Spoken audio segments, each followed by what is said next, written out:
என் அன்பு பிள்ளையே, உனக்கான நன்மைகளை செய்து கொடுப்பதற்காகவே உன் தாயானவள் இன்று உன்னை தேடி வந்திருக்கின்றேன். என் குழந்தையே, இன்று உன் அம்மா உனக்கு சொல்ல வந்திருக்கின்ற வாக்கினை நீ தவிர்க்காமல் முழுமையாக கேட்க வேண்டும். ஏனென்றால் இது உனக்கான வாக்கு, உன்னை நல்வழிப்படுத்துவதற்கான வாக்கு.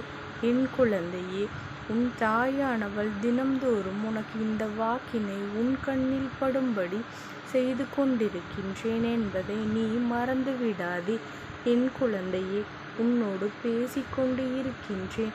இன்று இரவானது உன்னுடைய இல்லத்தில் அதிசக்தி வாய்ந்த மாற்றங்களை எல்லாம் நடத்தி கொடுக்கக்கூடிய இரவாக இருக்கப் போகின்றது. என் பிள்ளையே, எந்த விஷயத்தை நினைத்து மனதிற்குள் நீ கலக்கத்தை கொண்டாயோ, எந்த ஒரு விஷயம் உன்னுடைய இல்லத்தில் நடந்தால் எல்லோரும் மனமகிழ்ச்சி அடைவார்கள் என்று நினைத்தாயோ, அந்த விஷயத்தை உன்னுடைய இல்லத்தில் நான் நடத்தி காட்டப் போகின்றேன்.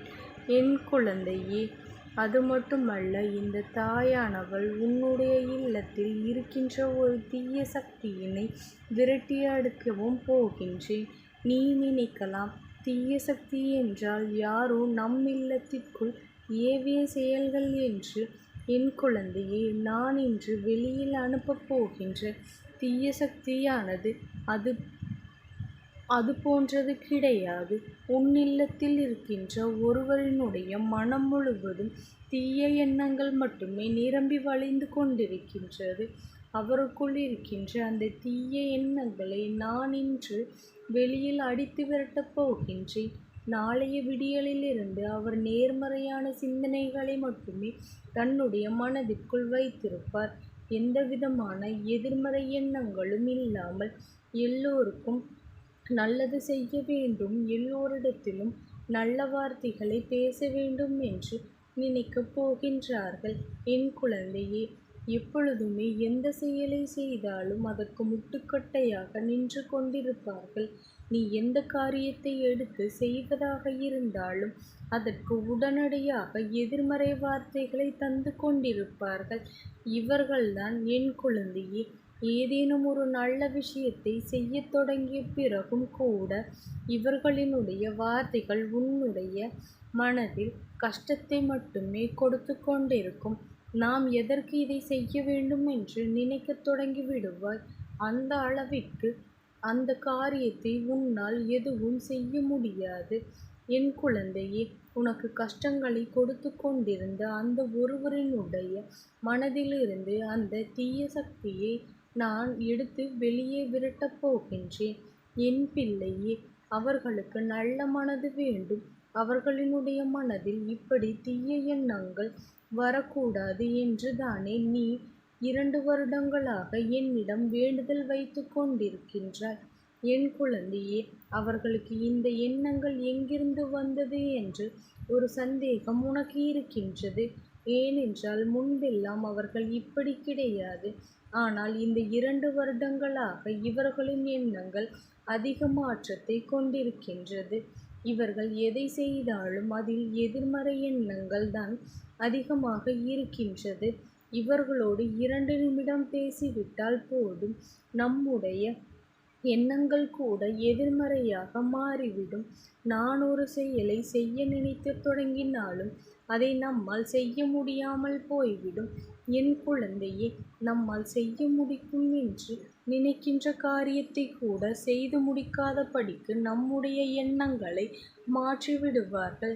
இப்படி ஏற்படுகின்ற சூழ்நிலையில் ஒருவரின் வாழ்க்கையில் எந்த அளவிற்கு பாதிப்பினை ஏற்படுத்த முடியும் என்பதை உன் தாயானவள் என்னால் நிச்சயமாக புரிந்து கொள்ள முடியும். என் குழந்தையே, எப்பொழுதுமே எதிர்மறை எண்ணங்களையும் எதிர்மறை சிந்தனைகளையும் உனக்குள் விதைத்து கொண்டிருப்பவர்கள் நிச்சயமாக இனியும் நீ செய்கின்ற நல்ல விஷயங்களை தடுத்து நிறுத்துவதற்கு வாய்ப்புகள் அதிகமாக இருக்கின்றது. என் குழந்தையே, அதனால் உன் தாயானவள் இன்று இரவு இந்த விஷயத்தை நான் நடத்தி விடுகின்றேன். இனிமேலும் உன்னுடைய இல்லத்தில் இருக்கின்றவர்கள் யாருடைய மனதிலும் தீய எண்ணங்கள் இருக்கக்கூடாது. யாருமே மற்றவர்கள் வாழ்க்கையை பற்றி நல்லவிதமாக எண்ண வேண்டும். என் குழந்தையே, நம்மைப் போலதான் மற்றவர்களுக்கும் உணர்வுகள் இருக்கின்றது. நாம் நன்றாக இருக்க வேண்டும் என்றால் அவர்களுக்கும் நன்றாக இருக்க வேண்டும் என்பதை நினைக்க வேண்டும். இன்று எல்லோர் மனதிலும் நல்ல எண்ணங்களை நான் விதைக்கின்றேன். நான் இன்று ஏற்படுத்தக்கூடிய இந்த மாற்றத்தினால் இனி ஒரு பொழுதும் உன்னுடைய இல்லத்திற்குள் எந்தவிதமான கருத்து வேறுபாடுகளும் இருக்காது. ஒருவருக்கொருவருக்குள் வராது. ஒருவரின் மீது ஒருவருக்கு இருக்கின்ற அக்கறை இன்னும் பெருகும். எத்தனை பேர் இங்கே நினைக்கின்றார்கள் தெரியுமா? உடன் பிறந்த உறவுகள் கூட இருந்தும் அவர்களுக்குள் ஒற்றுமை இல்லாமல் ஒருவர் நன்றாக இருந்தால் இன்னொருவருக்கு அது பிடிப்பதில்லை. ஒருவர் வாழ்க்கையில் முன்னேறினால் சரி, நம்முடைய உடன் பிறந்த உறவுதானே வாழ்க்கையில் முன்னேறுகின்றார் என்ற எண்ணம் நல்லபடியாக இருக்கட்டும் என்று ஒரு நாளும் அவர்கள் நினைப்பதே இல்லை. மாறாக அடுத்தவர்களின் பேச்சை கேட்டு பொறாமைப்படுவது. எங்கே அவர் நன்றாக இருப்பார்கள், நீ எதற்கு இப்படி இருக்கின்றாய் என்று ஒருவருக்கொருவர் வார்த்தைகளை கேட்டுவிட்டால் அந்த உடன் பிறந்த உறவின் மீது எண்ணங்கள் எல்லாம் தவறான எண்ணங்களாக மாறிவிடுகின்றது. என் குழந்தையே, அவர்களின் வாழ்க்கையின் மீது நமக்கு பொறாமை எண்ணங்கள் வந்து விடுகின்றது. இது போன்று இருக்கின்ற ஒரு உறவு நிறைய பேர்தான் இருக்கத்தான் செய்கின்றார்கள். அவர்கள் மனதிலும் எண்ணங்களை நான் நிச்சயமாக மாற்றுகின்றேன். உடன் பிறந்தவர்கள் என்றால் என்ன, அவர்கள் முன்னேறினால் நமக்கு சந்தோஷம் என்பதை அவர்களுக்கு புரிய வைக்க வேண்டிய காலகட்டம் இப்பொழுது வந்திருக்கின்றது. அதனால் என்னுடைய குழந்தையை, நீ எதற்காகவும் மனதை வேதனைப்படாதே. என்ன நடந்தாலும் சரி, உன்னுடைய வாழ்க்கையில் இந்த தாயானவள் நான் இருக்கின்றேன்.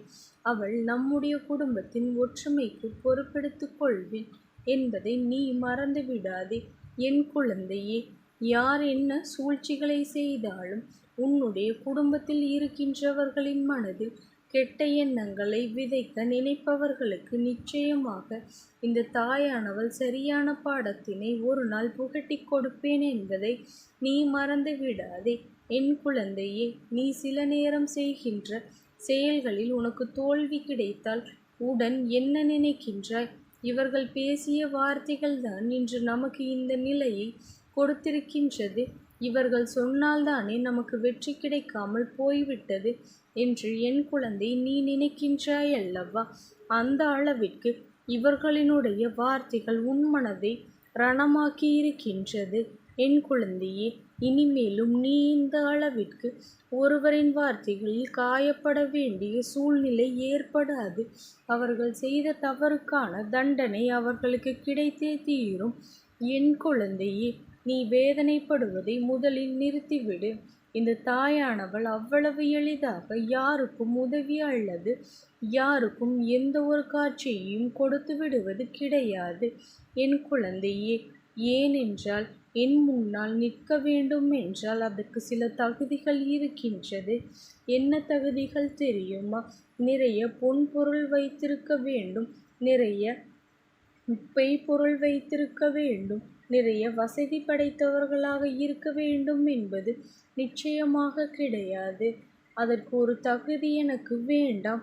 என் குழந்தையே, எனக்கு தேவை என் முன்னால் நிற்கின்ற குழந்தையின் மனதில் எந்த ஒரு விதமான கள்ளக்கபடமும் இருக்கக்கூடாது. உண்மையாகவும் நேர்மையாகவும் இருக்க வேண்டும். தன்னிடம் எத்தனை பொன்னும் பொருளும் இருந்தாலும் அதை அடுத்தவர்களுக்கு கொடுத்து உதவுகின்ற மனது இருக்க வேண்டும். என் குழந்தையே, நீ எதை நினைத்தும் கவலைப்படாதே.